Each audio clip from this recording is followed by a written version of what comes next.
Vad vart diese Person reserve vorgiving butter tu atiers die Dog?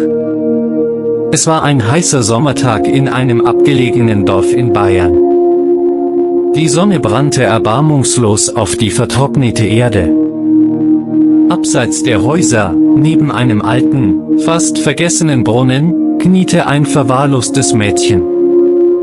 Ihre Kleidung war schmutzig, ihr Blick leer und verloren. Ihr Name war Lena. Niemand wusste genau, woher sie kam, man nannte sie einfach das verlassene Mädchen. Sie lebte von dem, was sie fand, und schlief dort, wo es sicher schien. An diesem Tag aber sollte ihr Schicksal eine unerwartete Wendung nehmen. Während sie aus dem Brunnen Wasser schöpfte, hörte sie ein leises Winseln hinter sich. Sie drehte sich um und sah einen großen, erschöpften und ausgemergelten deutschen Schäferhund. Sein Fell war staubig, seine Augen traurig, aber da war auch ein Funkeln, als er Lena ansah.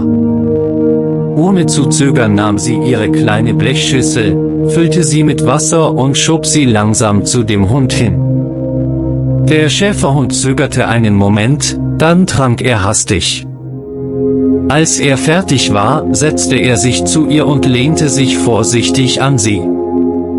So begann eine stille Freundschaft zwischen zwei verlorenen Seelen. Lena gab ihm den Namen Rex. Von diesem Tag an wichen sie einander nicht mehr von der Seite. Rex beschützte sie nachts, begleitete sie tagsüber auf ihren Wegen durch das Dorf und die Wälder.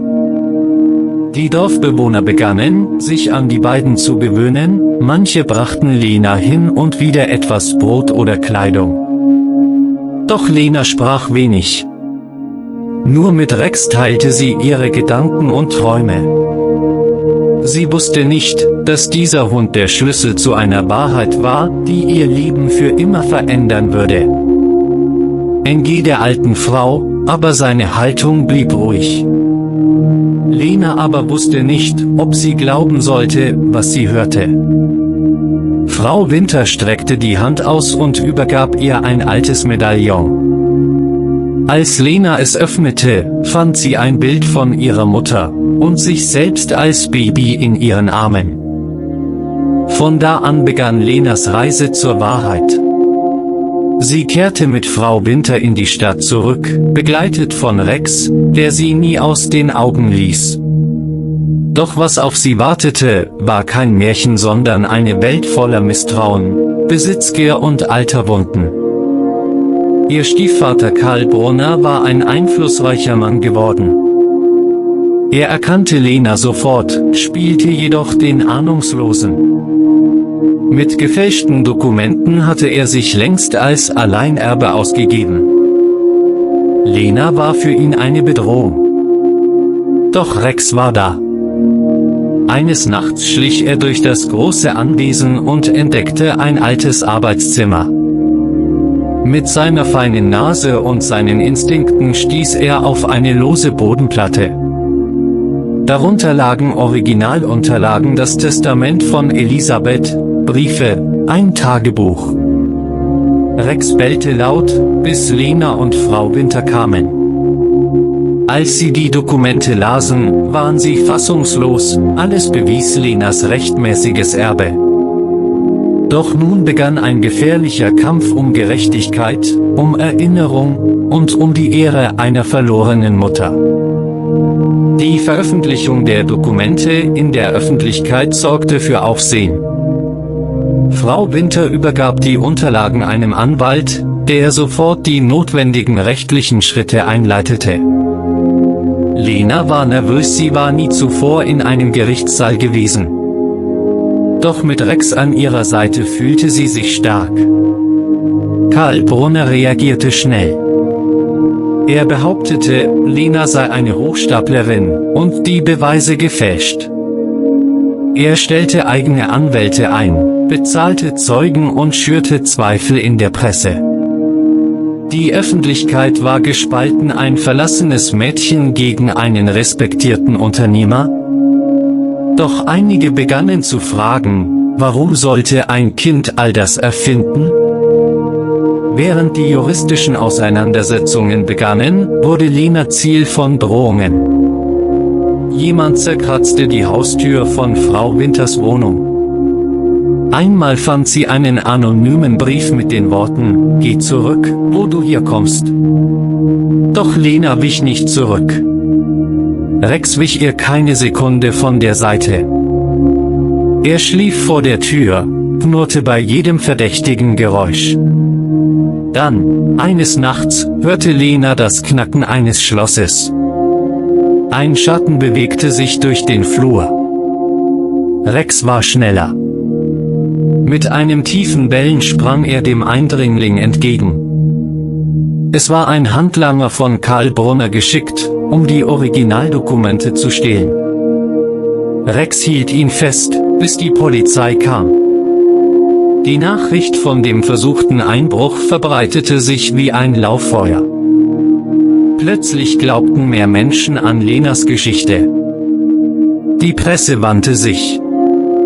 Interviews wurden geführt, und Lena sprach zögerlich, aber ehrlich über ihre Vergangenheit. Ihre Verletzlichkeit berührte viele Herzen. Im Gericht präsentierte der Anwalt die echten Dokumente, bestätigt von Experten. Die Unterschrift ihrer Mutter. Das Siegel des Notars. Und Lenas Foto mit ihrer Mutter. Karl Brunners Lügen fielen in sich zusammen. Der Richter sprach das Urteil: Lena war die rechtmäßige Erbin. Karl Brunner wurde wegen Urkundenfälschung und versuchten Diebstahl verurteilt. Lena fiel Rex um den Hals. Tränen liefen ihr übers Gesicht.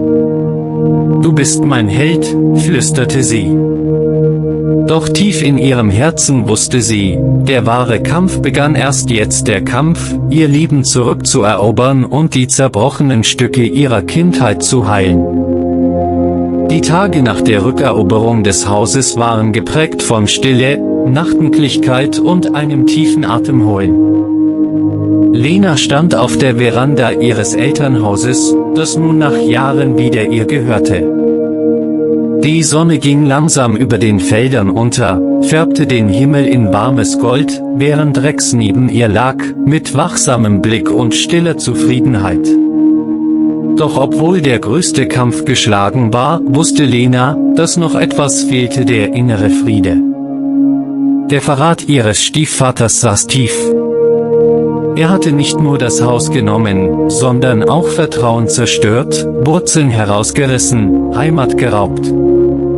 Doch jedes Mal, wenn sie Rex ansah, erinnerte sie sich daran, dass es trotz aller Dunkelheit Licht gab, und dieses Licht kam oft in Form von Treue, Mut und einer stummen, aber tief empfundenen Liebe.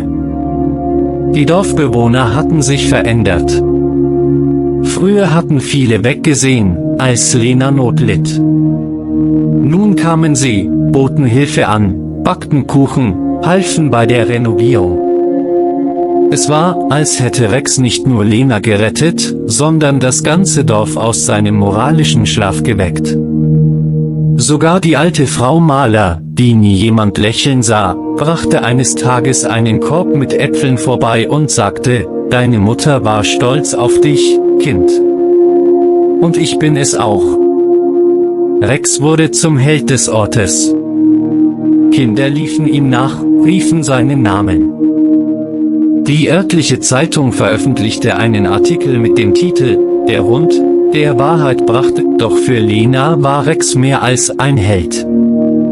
Er war ein Teil ihrer Seele geworden, ein lebendiges Band zu einer Kindheit, die sie fast verloren hätte. Als der erste Schnee fiel, saß Lena mit einer Tasse Tee am Fenster und blickte hinaus.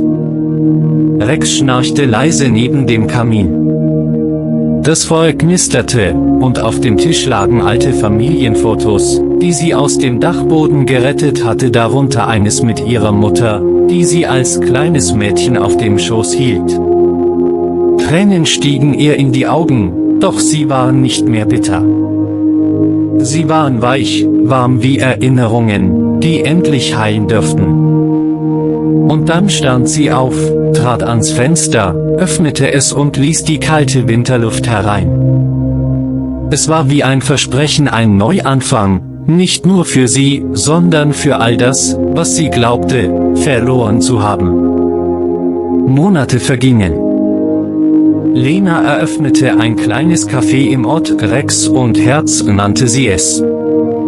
An den Wänden hingen Bilder von Hunden, Geschichten von Treue, Hoffnung und Mut. Rex war natürlich täglich da, lag oft bei den Gästen, ließ sich kraulen und streichelte ihre Seelen auf seine stille Artikel. Einmal kam ein kleines Mädchen herein, ganz allein, mit verweinten Augen. Sie setzte sich still in eine Ecke. Rex stand auf, ging zu ihr, legte seinen Kopf in ihren Schoß. Das Mädchen brach in Tränen aus, hielt sich an ihm fest und begann zu erzählen. Ihre Mutter war gestorben, sie fühlte sich allein. Lena hörte zu, reichte ihr Kakao und Geborgenheit. Und sie wusste, dass es gut war, dass sie geblieben war. So wurde das Café zu mehr als nur einem Ort des Essens. Es wurde ein Zufluchtsort. Für Verlorene, für Einsame, für Suchende. Und jedes Mal, wenn Lena in die Augen eines Gastes blickte, wusste sie, jeder hat seine Geschichte. Jeder braucht einen Rex. Eines Tages kam ein Fremder ins Dorf, ein Filmemacher, der von der Geschichte gehört hatte. Er sprach mit Lena, filmte sie, sprach mit den Menschen, drehte Szenen mit Rex. Der Film wurde in ganz Deutschland gezeigt, das Mädchen und der Hund. Menschen weinten im Kino, applaudierten, schrieben Briefe. Und Lena erkannte, dass ihre Geschichte nicht nur ihre war, sondern eine, die Herzen berührte.